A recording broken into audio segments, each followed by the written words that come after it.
بسم اللہ الرحمن الرحیم۔ السلام علیکم ورحمۃ اللہ وبرکاتہ۔ بسم اللہ الرحمن الرحیم۔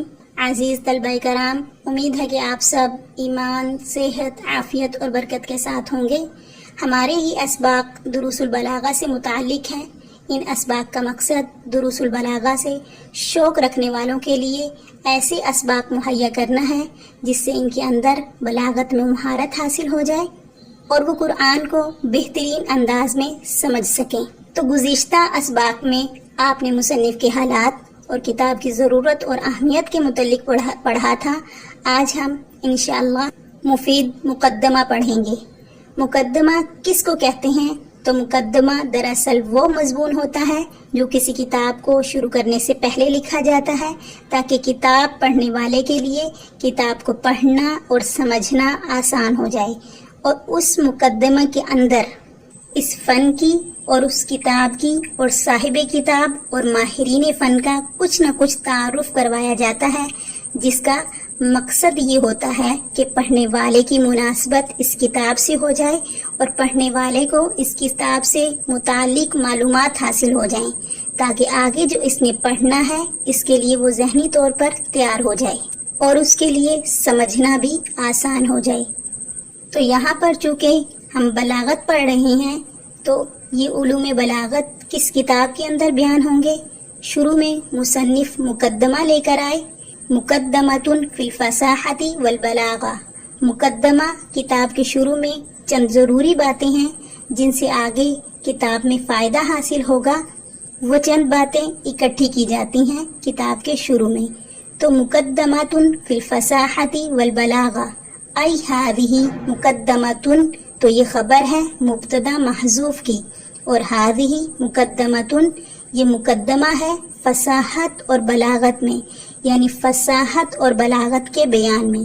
تو پہلی ترکیب کے مطابق مقدمتن مرفوع ہے بنا پر خبر ہونے کے، یا اگر اس کو منصوب پڑھیں گے مقدمتن، اقرأ مقدمتن فی الفصاحۃ والبلاغہ، تو یہ مفعول بنے گا اقرأ کے لیے، یا فصاحت اور بلاغت کے بیان میں مقدمہ پڑھیے۔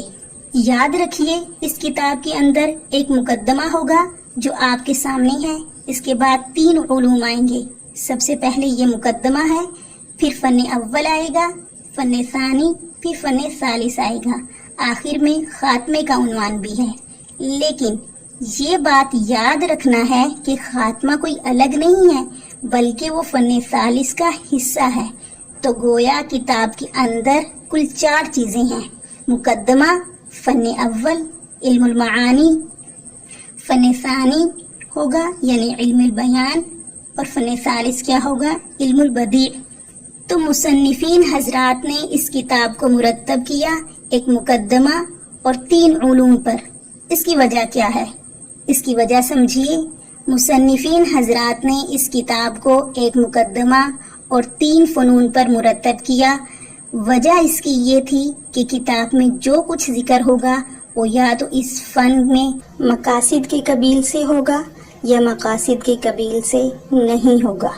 اگر مقاصد کے قبیل سے نہ ہو یعنی مقاصد کی قسم سے نہ ہو تو وہ مقدمہ ہے، اور اگر اس فن میں مقاصد کے قبیل سے ہو تو پھر مقصد یا تو معنی مراد کی ادائیگی میں غلطی سے بچنا ہوگا، یا تاکید معنوی سے بچنا ہوگا، یا اس کے علاوہ کوئی اور مقصد ہوگا۔ اگر معنی مراد کی ادائیگی میں غلطی سے بچنا مقصود ہو تو اس کا بیان علم المعانی میں ہوگا، اور اگر تاکید معنوی سے بچنا مقصود ہو تو اس کی تفسیر علم البیان میں ذکر ہوگی، اور اگر ان کے علاوہ کوئی اور مقصود ہو تو اس کا بیان علم البدیع میں آئے گا۔ یہاں پر 2 قسم کی چیزیں آئیں گی۔ یہاں ایک وہ جو اس فن میں باقاعدہ مقصود ہیں، ضروری ہیں، فن ہی ان پر مشتمل ہے، اور کچھ چیزیں غیر مقصود بھی ہیں۔ تو غیر مقصود کا ذکر مقدمہ میں ہوگا اور مقصود کا ذکر 3 علوم میں ہوگا، یعنی علم المعانی، علم البیان اور علم البدیع میں۔ تو ہم فصاحت اور بلاغت پڑھ رہے ہیں، تو تو علم البدیع میں کچھ ایسی چیزیں ذکر کی جائیں گی جس سے کلام کے اندر مزید حسن پیدا ہو جائے، کلام میں مزید خوبصورتی پیدا ہو جائے۔ اب یہاں دو چیزیں آئیں گی، علم المعانی میں آئے گا معنی مراد کی ادائیگی میں غلطی سے بچنا۔ اب معنی مراد کسے کہتے ہیں؟ مراد کے معنی ہیں جس کا ارادہ کیا جائے۔ آپ کسی سے کوئی بات کرتے ہیں تو آپ کی بات کرنے میں کوئی نہ کوئی مقصد ہوتا ہے، تو وہ مقصد ہے معنی مراد، اور اس معنی مراد کو آپ کئی طریقوں سے ادا کر سکتے ہیں، لیکن اولاً اس کی ادائیگی میں غلطی سے بچنا ضروری ہے۔ بعض طریقوں میں کچھ غلطی آئے گی، بعض طریقوں میں غلطی سے بچ کر آپ اس کو ادا کر سکتے ہیں۔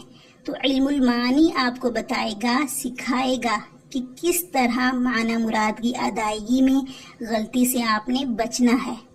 اس کو ایک مثال سے سمجھیے۔ میں آپ کو ایک بات بتانا چاہتی ہوں کہ زید کھڑا ہے، یہ ہے معنی مراد جو میں آپ کو سمجھانا چاہتی ہوں۔ جب میں آپ سے بات کروں گی تو میرا مقصد کیا ہوگا کہ میں آپ کو بتاؤں کہ زید کھڑا ہے، تو اس لیے میں کئی قسم کے کلام لا سکتی ہوں۔ میں کہہ سکتی ہوں قام زید، میں یہ بھی کہہ سکتی ہوں زید قائم، میں یہ بھی کہہ سکتی ہوں ان زیدن قائم، میں یہ بھی کہہ سکتی ہوں ان زیدن لقائم، اب بھی وہی بات ہے، میں یہ بھی کہہ سکتی ہوں واللہ ان زیدن لقائم۔ تو دیکھیں معنی مراد تو وہی ہے کہ زید کھڑا ہے۔ تو یہ جو میرا مقصد ہے آپ کو سمجھانا، آپ کو خبر دینا، وہ یہ ہے معنی مراد۔ تو معنی مراد کو کئی طریقوں سے ادا کیا جا سکتا ہے، لیکن بعض طریقے ایک موقع پر استعمال کرنا تو صحیح ہوں گے، بعض طریقے غلط ہوں گے۔ تو علم المعانی آپ کو بتائے گا کہ دیکھو ایسے موقع پر ایسے لفظ لانے ہیں، یہاں پر زید قائم کہنا ہے، یہاں پر واللہ ان زیدن لقائم کہنا ہے۔ یہ آپ کو علم المعانی بتائے گا۔ اگر ایک مقام ہے وہاں آپ کو کہنا چاہیے زید قائم اور آپ کہہ دیتے ہیں ان زیدن قائم، تو یہ انا بیکار لائے ہیں، ٹھیک ہے؟ کیوں؟ کیونکہ جب بات زید قائم پر ہو سکتی تھی تو انا لانے کی کیا ضرورت تھی؟ اور اسی طرح ایک مقام ہے وہاں پر زید قائم سے کام چل سکتا ہے، میں آپ کو کہوں زید قائم، آپ بات سمجھ جائیں گے، لیکن وہاں پر میں آپ سے کہتی ہوں واللہ ان زیدن لقائم، میں نے غلطی کی کہ نہیں کی؟ موقع تو تھا کہ مجھے کہنا چاہیے تھا زید قائم، قسم اٹھانے کی، انا لانے کی، لام وغیرہ لانے کی تو کوئی ضرورت ہی نہیں تھی۔ تو اگر آپ ایسا کرتے ہیں، قسم بھی لے آتے ہیں، انا وغیرہ بھی لے آتے ہیں اور اس کی ضرورت بھی کوئی نہیں ہے، تو یہ آپ نے غلطی کی، آپ کا کلام بلاغت سے نکل گیا، ختم کلام۔ ایک مثال سے سمجھیے، ایک آدمی ہے میرے سامنے، میں اس کو کیا خبر دینا چاہتی ہوں؟ قیام زید کی، اور اس کے ذہن میں انکار ہے۔ تو اس کو قیام زید کی خبر مل چکی ہے پہلے بھی، لیکن وہ اس کو تسلیم ہی نہیں کر رہا۔ تو اب جب میں اس کو قیام زید کی خبر دوں گی، اس کو یہ بات بتاؤں گی، تو میں کہوں زید قائم، تو اس کا تو کوئی فائدہ ہی نہیں ہے، یہ بات تو اس کو پہلے بھی معلوم ہے، اسی کو تو وہ تسلیم نہیں کر رہا۔ لہٰذا اب مجھے کیا کرنا پڑے گا؟ کلام کے اندر تاکید لانا پڑے گی۔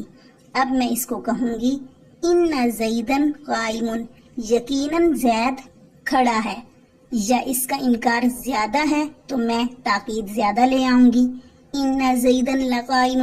اگر بہت زیادہ انکار ہے پھر میں کہوں گی واللہ ان زیدن لقائم، واللہ زید کھڑا ہے۔ قسم کہاں اٹھائی جاتی ہے؟ ہر جگہ تو آپ قسم نہیں اٹھاتے نا، قسم وہاں اٹھائی جاتی ہے جہاں انکار پیدا ہوتا ہے۔ تو معلوم ہوا کہ بلاغت آپ بھی جانتے ہیں، آپ بھی بلاغت کے ماہرین ہیں، لیکن چونکہ علمی اعتبار سے آپ نے اس کو ابھی پڑھا نہیں ہے، اس لیے آپ بلاغت نہیں سمجھ پا رہے۔ تو یہ وہی چیزیں ہیں عام بول چال میں جو باتیں ہوتی ہیں کہ کس طریقے سے کہاں پر کیا کہا جاتا ہے، یہ وہی اصول ہیں جن کو علماء نے مرتب کر کے کتابی صورت دے دی ہے۔ اور اسی طرح کہاں پر ہم نے انا لانا ہے، کہاں پر نہیں لانا، کہاں پر ہم نے مبتدا کو اسم کی صورت میں ذکر کرنا ہے، کہاں پر اس کو ضمیر کی صورت میں ذکر کرنا ہے، کہاں پر اس کو اسم موصول کی صورت میں ذکر کرنا ہے، کہاں پر اس کو اسم اشارہ کی صورت میں ذکر کرنا ہے، تو ان سب کا پتہ علم المعانی سے چلے گا۔ تو علم المعانی میں کیا بیان ہوگا؟ معنی مراد کی ادائیگی میں غلطی سے بچنا۔ تو میرا مقصد تھا، میں آپ کو کیا خبر دینا چاہتی ہوں کہ زید کھڑا ہے، تو یہ ہے میرا معنی مراد جو میں آپ تک پہنچانا چاہتی ہوں، اور اس معنی مراد کو میں آپ تک پہنچانے کے لیے کوئی لفظ زبان سے بولوں گی تو ہی بات آپ تک پہنچے گی، ورنہ تو میرے ذہن میں ہی رہے گی۔ تو یہ جو معنی مراد ہے اس کو ادا کرنے میں غلطی سے علم المعانی بچائے گا۔ علم المعانی بتائے گا آپ کو کہ یہاں پر آپ نے جملہ فعلیہ لانا ہے یا جملہ اسمیہ لانا ہے، یا آپ نے انا وغیرہ لانا ہے، یا آپ نے لام لانا ہے۔ تو یہ علم المعانی بڑی نحو ہے، جو آپ پہلے پڑھ چکے ہیں وہ چھوٹی نحو تھی۔ یہ آپ کو نہیں بتائے گا کہ فاعل مرفوع ہوتا ہے، مبتدا مرفوع ہوتا ہے، بلکہ یہ آپ کو یہ بتائے گا کہ فاعل کو آپ ہوا کی صورت میں بھی لا سکتے ہیں، فاعل کو آپ الذی کی صورت میں بھی لا سکتے ہیں، فاعل کو آپ ہذا کی صورت میں بھی لا سکتے ہیں۔ تو یہاں پر آپ نے فاعل کو ہوا کی صورت میں لانا ہے، کہاں پر الذی کی صورت میں لانا ہے، کہاں پر ہذا کی صورت میں لانا ہے، یہ آپ کو علم المعانی بتائے گا۔ آپ کہہ سکتے ہیں زید قائم یا ہذا قائم، اب کہاں پر زید قائم کہنا ہے، کہاں پر ہوا قائم کہنا ہے، کہاں پر ہذا قائم کہنا ہے، حالانکہ سب کا معنی تو ایک ہی ہے۔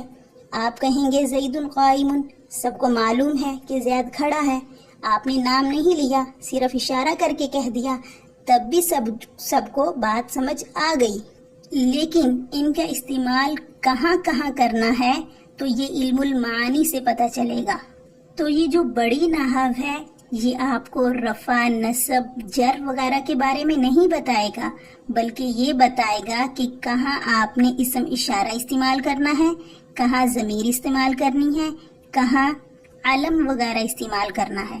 تو معنی مراد کی ادائیگی میں غلطی سے بچنا علم المعانی سے معلوم ہوگا، یعنی فن اول سے، اور تاقید معنوی سے بچنا اگر مقصود ہو تو اس کا پتہ فن ثانی یعنی علم البیان سے چلے گا۔ تاقید کسے کہتے ہیں؟ تاقید کہتے ہیں پیچیدگی کو، یعنی کلام کا مشکل ہونا، یعنی کلام ایسا مشکل ہو کہ معنی سمجھ میں ہی نہ آئے، یہ ہے تاقید معنوی۔ آپ کے سامنے کسی نے کوئی کلام کیا، آپ کو اس کا مطلب ہی سمجھ میں نہ آیا، یہ کیا ہے؟ تاقید معنوی ہے۔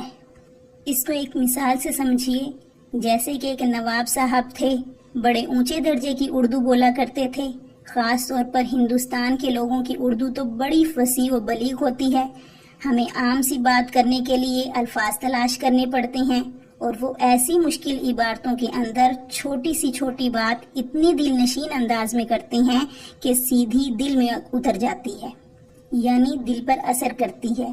تو وہاں کے نواب صاحب تھے اور ان کی زمینیں بھی بہت زیادہ تھی، اور بارش نہ ہونے کی وجہ سے فصلوں کو بڑا نقصان ہو رہا تھا۔ اب اس بات پر نواب صاحب بڑے افسردہ تھے، تو اسی افسردگی کے عالم میں انہوں نے اپنے ملازم جو کہ خدمت میں مصروف تھا، اب وہ یہ بات ان کو کہنا چاہتے تھے، یعنی اپنے ملازم کو، کہ ہمارے کھیتوں میں بارش نہیں ہوئی۔ لیکن نواب صاحب کی اردو بڑی بلیغ تھی، بڑی اونچی اردو بولا کرتے تھے وہ، تو نواب صاحب نے کہا اس سال ہمارے استظہار میں تقاطر امطار نہیں ہوا۔ تو ملازم کے تو سر کے اوپر سے گزر گئی کہ نواب صاحب کیا کہہ رہی ہیں، تو ملازم کے لیے اس کلام کو سمجھنا مشکل تھا، یعنی ملازم کے لیے اس کلام میں تاقید تھی۔ تیسرا ہے علم البدی۔